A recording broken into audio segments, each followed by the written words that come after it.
फर्जीवाड़ा को लेकर क्या मैटर है कि फिर पहुंच गए आप लोग? देखिए, बिहार तकनीकी सेवा आयोग के तहत 2 अप्रैल को रिजल्ट जारी किया गया था, जिसमें बहुत सारा फर्जी को पाया गया। उस फर्जी के कारण रिजल्ट को उतार दिया गया साइट पर से। अब इसमें हम लोग ये देखें कि 60% 40% बिहार में लागू था, जिसमें बिहार गवर्नमेंट का 40% था लड़का को या जो भी हो स्टूडेंट को, उसमें प्राइवेट वाला भी जीता। चलिए 40% में आप रखें, सबको रखें।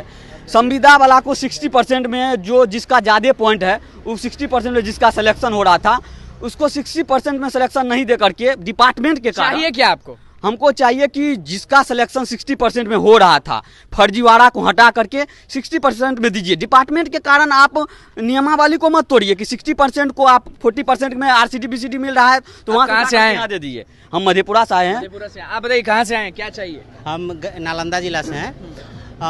इसमें इतना, पहली बात तो कि इतना फर्जीवाड़ा हुआ है, इसमें जितने भी अदर स्टेट के स्टूडेंट हैं सारे फर्जीवाड़ा घुस गए हैं।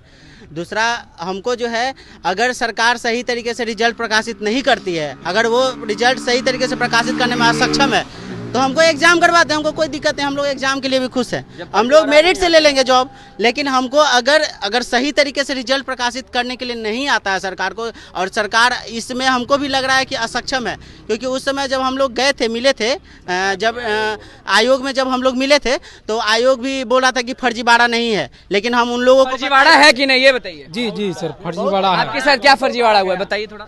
देखिए, 40-60 का रूल सही से लागू नहीं हुआ। जब यहाँ पर परीक्षा दिए थे? जी नहीं, ये एकेडमिक मार्क्स के आधार पर मेरिट बना है, और बिहार गवर्नमेंट अगर इसको आरक्षण दिया है तो कुछ सोच के ही दिया होगा।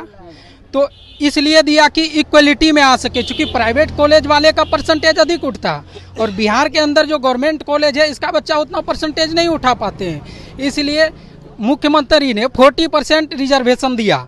लेकिन 40% रिजर्वेशन देने का अर्थ है कि सब इक्वल हो सके, लेकिन यहाँ क्या हुआ, जो एक्सपीरियंस है उसको भी 40% में मार दिया, और जो फ्रेशर है इसका भी मेरिट 40% में बनाया।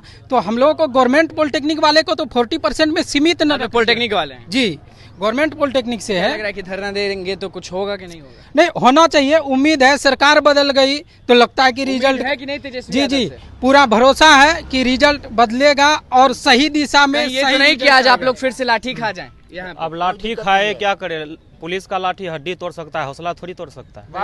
हम लोग जहाँ तक होगा वहाँ तक लड़ेंगे। देखिए, एक्चुअली आप कहाँ से आए? जी, हम मुंगेर डिस्ट्रिक्ट से हैं। मेरा नाम विवेक रंजन हुआ। बस हम सरकार से यही कहते हैं कि जो आप रिजर्वेशन देते हैं, आप ही बताइए कि कोई आदमी का अगर रिजर्वेशन दिया जाता है तो किस लिए दिया जाता है, कि उसका चयन हो। अगर पिछड़ा है तो उसका ज़्यादा संख्या में चयन होगा।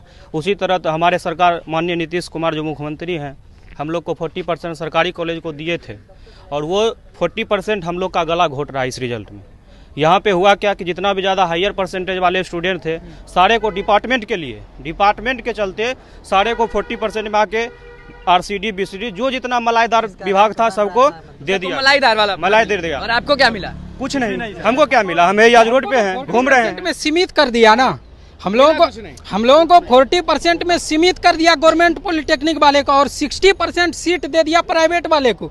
तो सबसे बड़ा आरक्षण तो उसको ना मिल गया, 60% वाला को। हम लोग को तो 40 को कुछ नहीं मिला। कुछ नहीं मिला। नहीं, कुछ नहीं मिला। मैं मोतिहारी से आया हूँ। हाँ सर, एक्चुअली हुआ था कि 2 अप्रैल को शिकायत है किससे, सरकार से या BTS? नहीं, आयोग से सर। हाँ सर, जैसे एक्चुअली हुआ था कि 2 अप्रैल को जो मेरिट लिस्ट आया था, उसमें जो भी रिजल्ट बनाया गया था, मेरिट लिस्ट बनाया गया था, उसमें ना ये मतलब डिपार्टमेंट को अकॉर्डिंग बनाया गया था। पहले क्या करना था कि जैसे कि नियमावली में हम लोग को जो काउंसलिंग करवाया गया था, उस टाइम पे जो काउंसलिंग के समय हम लोगों को उसमें पहले 60% के भर के उसके बाद 40% का भरा गया था। जबकि जो फाइनल मेरिट लिस्ट आया है उसमें डिपार्टमेंट को प्रेफरेंस दे करके फिर जाकर के मेरिट लिस्ट बनाया गया। क्या लगता है आयोग के बाहर ये हल्ला हंगामा होगा, नारेबाजी होगा, तो आप लोग को कुछ मिलेगा कि नहीं मिलेगा? नहीं सर, हम लोग हल्ला हंगामा करने नहीं, अपना हक मांगना, चिल्लाना। मतलब हम लोग शांतिपूर्ण तरीके से अपना बात को आयोग के सामने रखने आए हैं, जिससे आयोग, उम्मीद है नई सरकार बदली है, गठबंधन की सरकार है, नीतीश कुमार, तेजस्वी यादव, उससे उम्मीद है कि आयोग हमारी बात को अच्छे से कंसीडर करेगी, और उसमें जो भी फर्जीवाड़ा 3000 या 3200 जो भी है उसको बाहर। छात्र एक सवाल आप सबसे पूछ रहा हूँ, छात्र उतरे थे कुछ दिन पहले, सबको मालूम होगा? हम लोग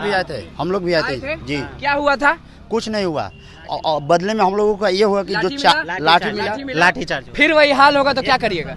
क्या होगा जहाँ देखिए हम लोग बार बार बोल रहे हैं पुलिस का लाठी जो है हमारा हड्डी तोड़ सकता है, हौसला नहीं। अगर शांति तरीके से सरकार आप क्या करिएगा सर? एक्चुअली हमें तो उम्मीद नहीं है कि सरकार लाठी चलाएगी, क्योंकि ये उम्मीद नहीं है। आप बताइए सर लाठी चलाएगा तो हम खाने के लिए तैयार है, लेकिन हम अपना अधिकार नहीं छोड़ेंगे। सर क्या हाल हुआ था उन छात्रों का मालूम है, याद है? हाँ सर, सब कुछ याद है, लेकिन हम लोगों का हौसला टूटेगा नहीं। हम लोगों के पास खोने के लिए और बचा ही क्या है। हम लोगों का मुख्य मांग ये है कि जो 40% गवर्नमेंट कॉलेज के लिए रिजर्व था, उसमें तुम प्राइवेट को ऐड कर दिए, तो हम लोगों का दायरा बढ़ा दो रिजर्वेशन का, 40% को ही बढ़ा दो। और जब इससे भी तुम्हारा क्लियर नहीं हो पाता है तो तुम एग्जाम कंडक्ट करवा दो। एग्जाम ले लो, मतलब एग्जाम ले लो। हम सरकारी पॉलिटेक्निक के छात्र हैं, हम लोग मेरिट से 60-40 हटाया जाए, मतलब कि एग्जाम बस पहले नहीं 60-40 जो है उसको रखने दीजिए, एग्जाम ले लीजिए। हम लोग मेरिट में था हम लोग के पास, तभी जा करके हम लोग सरकारी कॉलेज में पढ़े हैं। बहुत लोग ये भी कहेंगे कि आप लोग का नहीं हुआ इसलिए हल्ला कर रहे हैं। नहीं, आप लोग तेज नहीं है। अरे तेज नहीं, हम लोग का पता है यहाँ पे मैंने सारा इसीलिए बोल रहे हैं सर कि आप एक एग्जाम कंडक्ट करवा लीजिए, सब पता चल जाएगा कौन तेज है कौन बुड़बक है, सब पता उसमें चल जाएगा। बिल्कुल पता चलेगा। अगर सरकार अगर आयोग मेधा सूची बनाने में असमर्थ महसूस कर रही है तो एग्जाम कंडक्ट करवा लेना। सीधे आयोग से आप लोग बात करेंगे जी। अगर हम लोगों में मेरिट नहीं है तो पहले एग्जाम देकर हम लोग गवर्नमेंट पॉलिटेक्निक में कैसे गए? वहाँ भी तो एग्जाम देके गए, जबकि इसको यहाँ कितना मेहनत किए थे ये चीज के लिए? बहुत मेहनत किए 3 साल तक। पिताजी क्या करते हैं आपके? किसान है। आपके किसान है सर, बहुत मेरे फैमिली भी किसान है। किसान है आपके? किसान है। सारे किसान के बेटे तो मेहनत तो करना जानते होंगे। जी बिल्कुल आप बताइए कि क्या होगा यहाँ पे रहने से, यहाँ पे भीड़ लगाने से? आयोग सुनेगा? क्योंकि पिछले बहुत दिनों से, बहुत महीनों से आप लोग आ रहे हैं, मुझे लग रहा है। देखिए सबसे बड़ी बात आयोग को सुननी ही चाहिए, और दूसरी बात हम लोग का आशा इस वजह से है क्योंकि सरकार बदली है और इस सरकार से, पिछली सरकार से कुछ अच्छा आशा करते हैं कि हम लोग के बात को ध्यान दे और चीजों को सही करे। आप बताइए नाम क्या हुआ, कहाँ से आई हैं? मेरा सुषमा कुमारी नाम है। क्या चाहिए? हम एएनएम में फार्म भरे हैं और कॉन्ट्रैक्ट पर भी जॉब कर रहे हैं। आपको भी विभाग से शिकायत है? हाँ, शिकायत है कि हम फार्म भरे ना तो उसमें साइबर वाला ना नाम छोड़ दिया, थोड़ा सर्टिफिकेट में। हाँ चलिए, आप बताइए कहाँ से आए हैं? समस्तीपुर से हैं। रमन रंजन नाम है सर। रमन रंजन नाम है। पिताजी क्या करते हैं? खेती करते हैं। खेती करते हैं, तो मेहनत करना आप जानते होंगे? हाँ जानते हैं, मेहनत करके ही तो डिप्लोमा में पहले एंट्रेंस एग्जाम दे के एडमिशन लिए हैं। तो ये बताइए कि होगा क्या अब? होगा क्या मतलब एग्जाम ले हम लोग का सिलेक्शन हो जाएगा। एग्जाम तो आप भी चाहते हैं कि परीक्षा हो? सर ये जैसे रवैया है इसका तो वो कर देना। फिर सर हो क्या रहा है कि सर फर्जी है, ठीक है। मतलब ये जो कंपटीशन है ना LRC वर्सेस आपका BTSC है, क्योंकि LRC एक तरह भगा रही है, ठीक है, और एक तरह BTSC कंडक्ट कर रही है। तो अब तो हमारे अब तो आप कहाँ से आए हैं? हम औरंगाबाद। आप बताइए कहाँ से आए हैं? चाहिए क्या? हमको अपना अधिकार चाहिए, ठीक है। देखिए बीते दिन जो भी बहाली बिहार में आता था, जेई का मार्क विशेष सिस्टम है, गवर्नमेंट के लड़का एंट्रेंस पास। आप लोगों को कौन सा छात्र बोला जाता है? पॉलिटेक्निक छात्र? पॉलिटेक्निक छात्र, गवर्नमेंट पॉलिटेक्निक छात्र। गवर्नमेंट पॉलिटेक्निक जी। इस लड़का का बीते दिन जितना भी बहाली आया उसमें 9 के बराबर सिलेक्शन होता था। इस चीज़ को ध्यान में रखते हुए बिहार सरकार ने हम लोग को 40% का रिजर्वेशन दिया। 40% का रिजर्वेशन दिया तो PRD LRC में कुछ लड़कों का चयन हुआ, उसके बाद परमानेंट आप लोगों को लटका दिया। रुकिए ना, आप लोगों को लटका दिया ना? लटका भी तो दिया, उसके साथ साथ प्राइवेट को 60% दिया, 60 ओपन 60-40। उसमें क्या किया, एक न्यायालय का आदेश आता है 60 दिया प्राइवेट को, 40 दिया सरकारी को, और 40 में भी घुसा दिया प्राइवेट। जी, तो ऊपर प्राइवेट, नीचे प्राइवेट। अब गवर्नमेंट पॉलिटेक्निक जो 44 पूरे बिहार में खोल दिया है, तो इसमें तालाबंदी कर दी। देखिए सर, कहने के मतलब जो नीतीश सरकार जो अपने बिहार के अधीन लगभग 40 से 42 सरकारी पॉलिटेक्निक कॉलेज खोल दिए हुए हैं, उसको प्रीफरेंस आपको देना चाहिए ना। जैसे कि बच्चे, आप भी चाहते हैं कि हमारे बच्चे सरकारी कॉलेज से पढ़े जो कर्मठ हो, मतलब कर्मठ मतलब क्या, जो भी मतलब जो मेहनती हो और परिवार के जो उसका अफोर्ड नहीं कर सकता है प्राइवेट कॉलेज से। चलिए देखिए, BTSC के स्टूडेंट आपको दिख रहे हैं, सारे पॉलिटेक्निक छात्र हैं। मामला क्या है वो आपने सुन लिया। सरकार से पूरा उम्मीद है, लेकिन विभाग जो है, यानी जो अंदर लोग बैठे हैं, उनसे उम्मीद नहीं है। लेकिन ये भी है कि आज लाठी ना चले, क्योंकि ये लोग अपने हक के लिए आए हैं। और आप देख सकते हैं कि किस तरह से बाहर खड़े हैं, शांतिपूर्ण खड़े हैं।